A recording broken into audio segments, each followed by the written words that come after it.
Hey Boker Tov, I haven't seen you guys in quite a while, or you haven't seen me. I haven't been updating. I go through these waves, as some of you know, of uploading and not uploading. I started to do a full day vlog and then I just realized like it was just kind of random, so I decided not to upload it. But every now and then I run into you guys just out in the wild, which is really cool, and people on the street will just like stop and say hello and say they've seen my channel.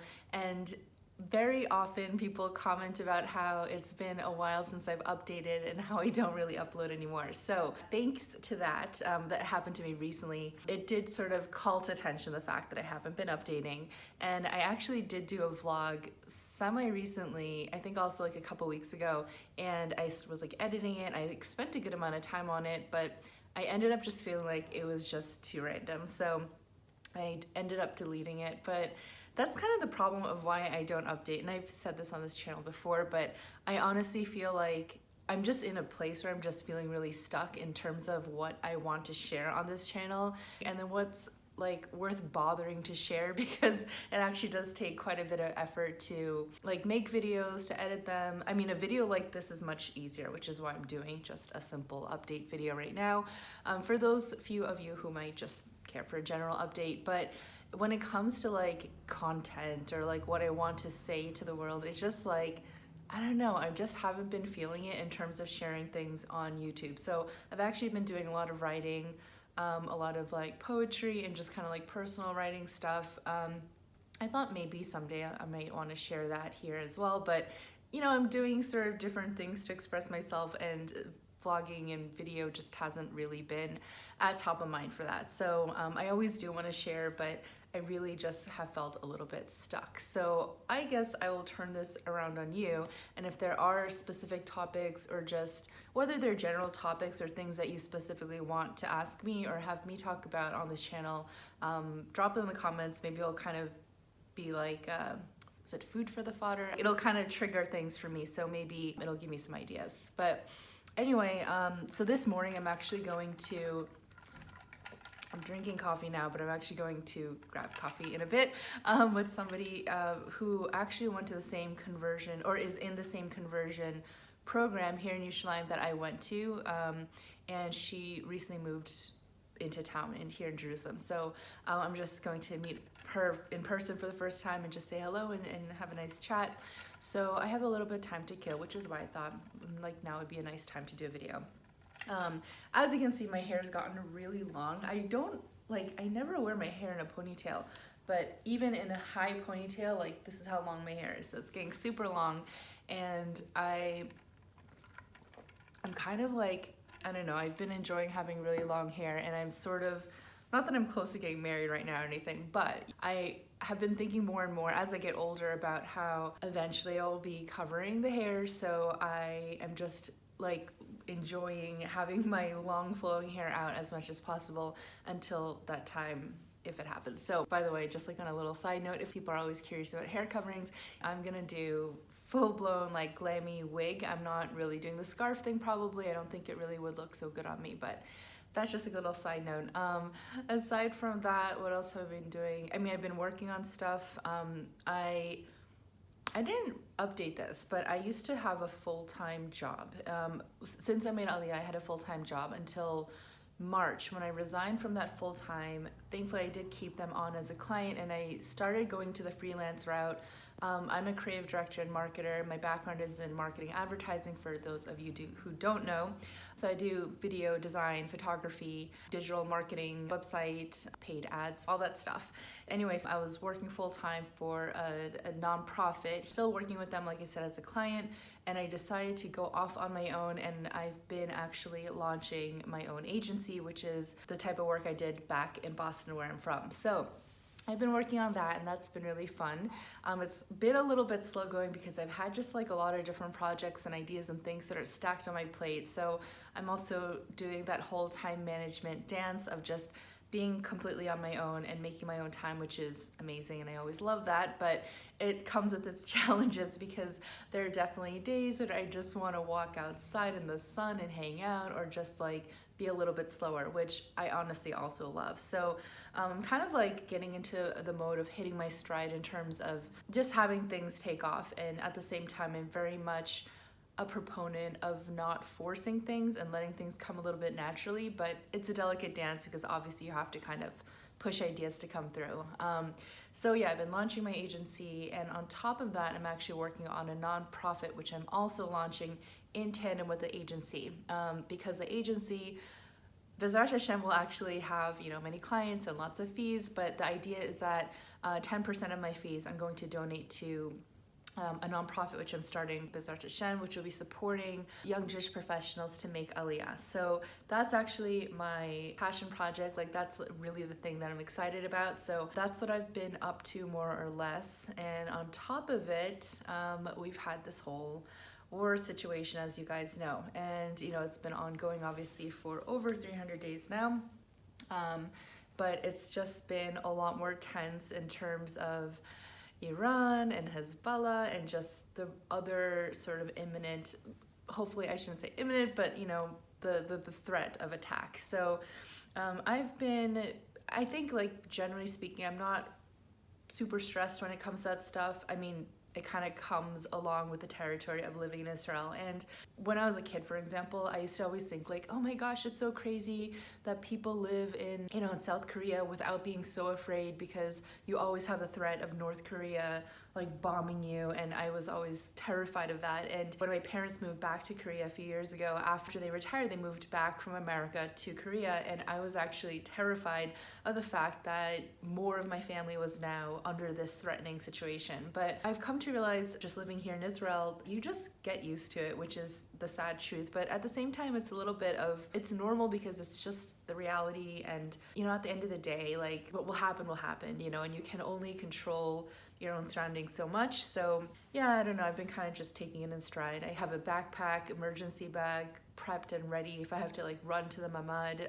Here in my apartment, I have like, it's not really a safe room. I have an inner room that is protected from windows and things like that, but it's not actually a mamad in that it doesn't have, a mamad is a bomb shelter. So every home in Israel should have either a bomb shelter in their home, or at least like, you know, quick access to a bomb shelter. So my inner room doesn't have a metal door and concrete wall, so it's just an inner room, but I'm told that from actual like rocket debris, it wouldn't actually be fully safe. So we do have a full like proper mamad in the hallway. So in the case of a siren, that's where I'd run to. So I have an emergency backpack packed with just all of my documents, some safety things, even things like contact lens solution, because you never know how long you might be in the mamad for. So I just have all my little, you know, supplies and things, phone charger, things like that,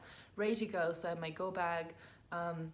Lately, I have also been keeping an extra outfit and just clothes like ready right in front of the door as well, because when I'm at home, I'm not necessarily like dressed all, you know, like with a skirt and everything. I might just be walking around in pants or shorts. So I have like a skirt to just throw on, or if I'm wearing shirt sleeves, I have just like, you know, a sweater or a jacket or something just to like throw on quickly and run out the door. So I've been just in this like ready mode, but it's been like weeks now. So I think we're all a little bit tense just from being like really, you know, like on the ready. Fortunately, I'm not tense in the way of being like really stressed out and scared just on a day-to-day. I'm more in that like fight or flight tense mode. And I kind of like, I don't know, I question how much stress I'm holding in my body, like just unknowingly from this being at the ready all the time. And recently I heard from somebody who was just like so noticeably down from the situation, and I wouldn't even just say stress, like she was downright like sad and in almost like really what sounded like despair. And it just kind of hit me and reminded me that a lot of people aren't taking it the same way as me, and I mean, I'm probably like maybe in the middle. I'm sure there are people who like really don't think about it as much. Like I definitely know that some people like don't even have a go bag, and they're just kind of like, oh, just every day everything's normal. So obviously there's a range of how people take this whole war situation, but just hearing that girl just being in such despair reminded me that there are a lot of people who are really, really uncomfortable right now, and just really so sad and heartbroken about the situation too. So it was kind of a healthy reminder for me that that some people are just, yeah, really taking it hard, and it just kind of, it was a bit of like a real reality check for me. So yeah, I don't know, we all handle this kind of stress in our own ways, and it's interesting because for a lot of us, Olim, it's like we don't know how to handle the stress because we've never been through it before. So it's just kind of figuring out and gauging your response. And like I said, I'm not even sure how I'm responding. Like, I think I know how I'm responding, but at the same time, I wonder just how much of like my pent-up energy and everything is from this war situation and not just general life stress and circumstances. But anyway, all you can do is really be as prepared as you can in terms of having supplies, in terms of having, you know, your bag ready and things just like that make you feel like you're in as much control as one can be in such a situation. Other than that, I've been better the last couple days, but I've been, you know, a little bit glued to the news, especially closer to Tisha B'Av, when like we were just waiting for this thing to happen, and we, you know, just nothing really, thankfully, happened. There were definitely a lot of terrorist attacks, a lot of interventions from the IDF and the police that went on like throughout the country. So it's not like nothing happened, but at least in terms of the big attack, we have been saved for now, and hopefully it'll pass quietly. And I think it's actually, at this point, I'm actually thinking it's quite possible. So obviously we're all praying for that, and hopefully things will just smooth over with time. And I cannot stress how comforted I feel by all of the support that the U.S. Not just diplomatically, but like militarily, just a military show of force that's been around. They've been sending ships and troops, and I've just felt really comforted by knowing that the U.S. is really on our side in terms of defense. So that's always been really, that's just like a nice comfort.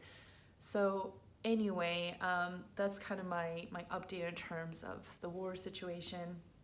Other than that, I've been kind of going through also, I don't want to call it a rut, like that's a little too harsh, but I've been feeling, this is actually going to sound a little bit more harsh, but I've expressed this to some friends recently, just saying like I've been feeling a little bit spiritually malnourished, and I don't want to go, like, I guess what I'll say is I'm kind of like, I want to sort of shake things up, I think is a better, more positive way to put it. But I feel like I've been kind of in a rhythm, and you know, we all go through this. I've been in a little bit of a rhythm. So I'm just looking to, I don't exactly know what it is I'm looking for, but recently, I actually picked this up yesterday. I ordered it and then I picked this up. Really cool book. I just started leafing through it yesterday, and I already recommend it. It's called Bridging Traditions, Demystifying Differences Between Sephardic and Ashkenazi Jews. So as of late, I've been kind of questioning, like, it's quite arbitrary that I as a convert am Ashkenazi, because it's just the minhag that I happened to adopt because it was the minhag of the people around me at the time. I grew up in Massachusetts, or really most people in America, and I think generally speaking most converts, because of the fact that Sephardim and Mizrahim especially Mizrahim, have traditionally not accepted converts into their communities as much. That's a whole different thing, but anyway, it is somewhat arbitrary that I am Ashkenazi and follow Ashkenazi minhagim. So I've been really curious and interested to learn more about Sephardi practices, and from what I know and from what I've experienced thus far in my journey, I've really appreciated and been really more attracted to Sephardi minhagim. So I have been just curious to learn more about it, and I talked to somebody recently about this, like, what if I did sort of switch it up? Like, what if I sort of traded teams? And at the same time, like, I don't know who I'm going to marry. I don't know if I'm going to marry somebody Ashkenazi or Sephardi, and it is a whole thing to actually change your practice. I didn't realize this, but this person told me that you actually have to do an annulment of vows and actually make a formal switch to a different tradition. So if I do this, like, I'm going all in, and it is quite a lot to take on. From what I understand, like, Sephardim just do everything extra, and like there's always, everything from 40 days of slichot to more brachot, and just everything just kind of longer and more intense. So I feel like I'm like just getting comfortable with what I'm doing now. So in terms of just, so like adding on a whole new layer while I still have the possibility that I might marry an Ashkenazi guy and then, be Ashkenazi, like it didn't really feel like, smart to sort of rock the boat fully. But at the same time, no matter what, I think every Jew should learn about all the traditions and understand the differences. And even like what I love about this book from what I've seen so far, it's going through different halachot and different minhagim and they're basically comparing, Sephardi versus Ashkenazi. Like they bring in all the different opinions, even if within one tradition there are like conflicting opinions. So it's a really interesting halachic discussion. And so even if you're just trying to learn about your own minhag, to actually sort of foil that with the counter, the other minhag, you actually learn a lot about the rhyme and reason as to why we do things the way we do. So really interesting book. Like for example, there's this one section called the timing of the bracha on Shabbat candle lighting. And I didn't know this, but Ashkenazi women will light the candles first, cover our eyes, and then we say the bracha on lighting Shabbat candles, and that's how we bring Shabbat in. And I didn't realize this, but for many Sephardim, but not all, they actually do the opposite, where they say the bracha first and then light the candles. And as I'm reading and then there's like different practices for Yemenite Jews and Moroccan Jews, I think. Like, so it's really interesting. It's a really interesting discussion to see the rhyme and reason of why we do the things we do, the way we do them. And I have to say, like, even on this one, so Rabbi Ovadia Yosef he's the one who was very like fervent on women actually saying the bracha before lighting the candles. And it's not actually a Sephardi-wide practice, so it's like everyone is still kind of mixed up in terms of the order. I have to say that made so much more sense to me. So what I'm excited to do is actually go through this entire book and actually mark off like what sort of makes sense to me. And as I'm saying this, I feel like I'm gonna get flack from people saying like, you shouldn't just pick and choose what makes sense to you. But within the realm of like, halachic discussion, it's not like I'm just picking and choosing Judaism. I don't believe in doing that.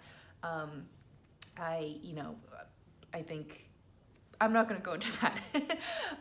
But I think for me as a convert, and again, in light of this discussion of me being someone arbitrarily Ashkenazi, I do want to go through this sort of exercise for myself just to understand the differences and really understand where I kind of fall in terms of the two major schools of thought. Again, with all this being kind of up in the air as to what I will be depending on who I marry, but maybe that can even inform where I'm sort of leading into, because obviously who you're surrounded by can impact sort of, who you end up with, and maybe it will make more sense for me to be around a Sephardic community rather than an Ashkenazi community as I am now.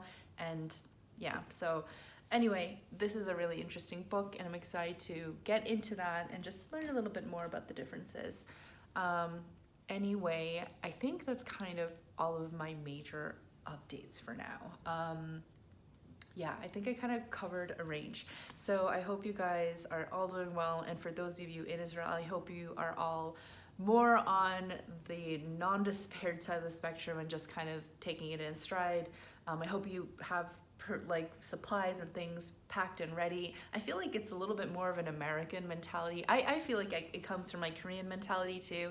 Like I grew up in America, but I still feel very Korean in terms of some of my mentality. And I feel like both my Korean side and my American side are very like survivalist and just like, at the ready. But a lot of people I meet like really don't even have basic supplies like extra water or food, and just don't wait for the government to tell you to get extra supplies. By the time you're waiting, like people might have cleared out the shelves. Like it's happened before. So just have extra things at home if you can. And I hope that you guys are ready and prepared, and I hope that we are prepared for absolutely nothing. So Again, guys, if you want to suggest topics, ask me questions, or just kind of give me some inspiration about more videos to share, I would love to share them. But like I said, I've been just in a little bit of like a content block. So I hope you guys are doing well wherever you are, and I'll see you guys when I see you later. Bye.